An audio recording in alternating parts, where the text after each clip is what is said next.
Meskipun gak ada relasi antara Miss Marvel dengan Captain Marvel, namun kekuatan Miss Marvel menyerupai kekuatan yang dimiliki Captain Marvel. Film Marvel memang sudah gak asing kita dengar. Karya film Marvel selalu menampilkan superhero yang terus berkembang dan menarik perhatian banyak orang. Kali ini, Marvel membuat superhero baru yang bernama Miss Marvel dan filmnya akan hadir pada 2022 ini. Setiap superhero tentunya berbeda dan memiliki keunikannya masing-masing. Termasuk Miss Marvel menjadi superhero muslim pertama loh. Yuk kita cari tahu fakta menarik dari Miss Marvel lebih lanjut. Sebelum kita lanjut videonya, jangan lupa klik tombol subscribe dan tombol loncengnya ya. Superhero muslim pertama. Miss Marvel merupakan superhero muslim pertama di Marvel Cinematic Universe. Diceritakan ia merupakan seorang remaja muslim keturunan Pakistan yang tinggal di New Jersey, Amerika Serikat. Kehadiran Miss Marvel dianggap akan seperti Black Panther, yaitu mempresentasikan salah satu minoritas dalam Marvel Cinematic Universe karena menjadi superhero pertama yang beragama Islam. Hal tersebut ditunjukkan dalam trailer perdananya yang menampilkan unsur-unsur agama Islam seperti sholat berjamaah, masjid, dan menggunakan hijab yang dikenakan salah satu tokoh yang ada. Mengidolakan Captain Marvel. Captain Marvel dan Miss Marvel merupakan superhero yang berbeda. Bahkan kedua superhero ini gak memiliki relasi hubungan apapun kecuali Miss Marvel yang begitu mengidolakan Captain Marvel. Seperti yang kita tahu, kalau Captain Marvel berfokus di ruang angkasa, sedangkan Miss Marvel akan berfokus di kampung halamannya yakni Jersey City. Meskipun gak ada relasi antara Miss Marvel dengan Captain Marvel, namun kekuatan Miss Marvel menyerupai kekuatan yang dimiliki Captain Marvel. Dalam komiknya, kekuatan Miss Marvel berasal dari paparan radiasi yang ia temui di jalanan. Diciptakan tahun 2013, Miss Marvel pertama kali muncul dalam sebuah komik pada 2013 yang diciptakan oleh Sana Amanat, Stephen Walker, Willow Wilson, dan Adrian Alpona. Karena kemunculannya begitu disukai oleh para fans, akhirnya mulai dikembangkan dalam film. Pencipta komik menyatakan bahwa seri Miss Marvel bukan sebuah cerita Islami, meskipun ia berstatus superhero muslim pertama. Statusnya hanya menjadi penghubung semua pembaca tanpa batasan keyakinan atau pengalaman hidup pribadi Miss Marvel. Diperankan artis pendatang baru.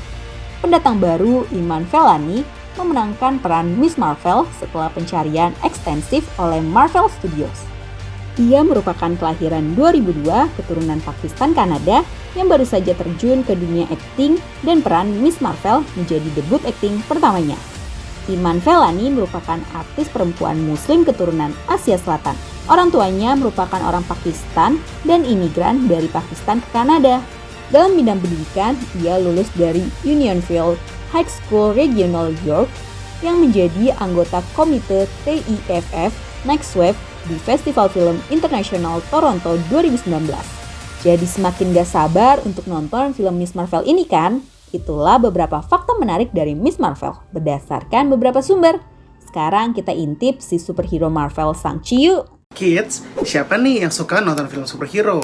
Mulai 22 September 2021 lalu, Bioskop Indonesia menayangkan film terbaru dari Marvel Cinematic Universe atau MCU, yaitu Shang-Chi and the Legend of the Ten Rings. Shang-Chi merupakan karakter superhero baru dalam dunia Marvel Studio Kids. Film ini dipenuhi aksi seru dan gak lupa adanya sentuhan humor dan emosional ala MCU. Film baru dari Marvel Studio ini mengisahkan tentang Shang-Chi yang belum pernah diketahui sebelumnya. Dibintangi oleh Simu Liu sebagai peran utama, Shang-Chi, dan sederet aktor dan aktris ternama lainnya. Tahu nggak? Ternyata karakter Shang-Chi ini dibuat oleh Marvel Comics pada tahun 1970-an loh kids. Tim kreatif Marvel yang dipimpin oleh Kevin Feige dan juga Jonathan Schwartz memutuskan mengangkat kisah dari karakter tersebut. Soalnya, tertarik saat melihat karakter dan kisah dari Shang-Chi. Keduanya membuat film tersebut dengan sentuhan baru supaya tetap relevan kids. Melalui film tersebut nih, Shang-Chi digambarkan sebagai sosok yang memiliki hubungan dengan organisasi misterius yang bernama Ten Rings. Ten Rings merupakan sebuah organisasi misterius yang dulunya terlibat dalam penculikan Tony Stark di film Iron Man.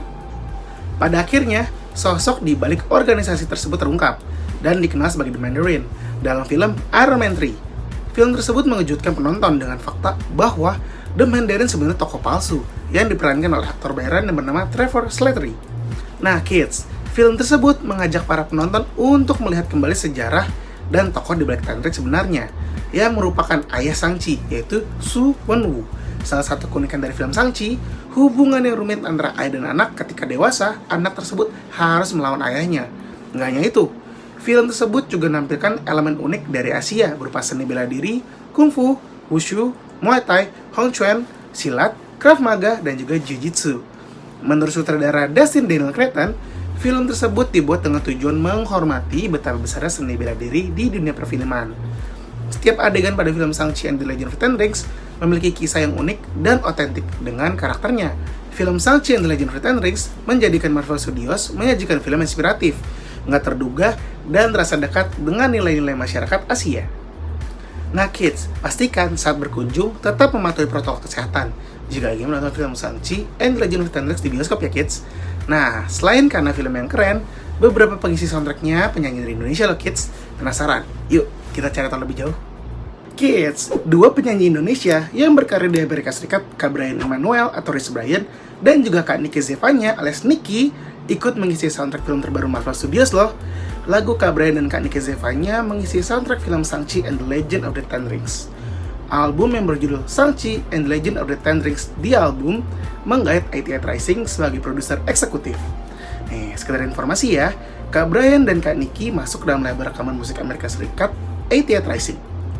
88 Rising sendiri merupakan agensi musik bagi penyanyi Asia dan Asian Amerika.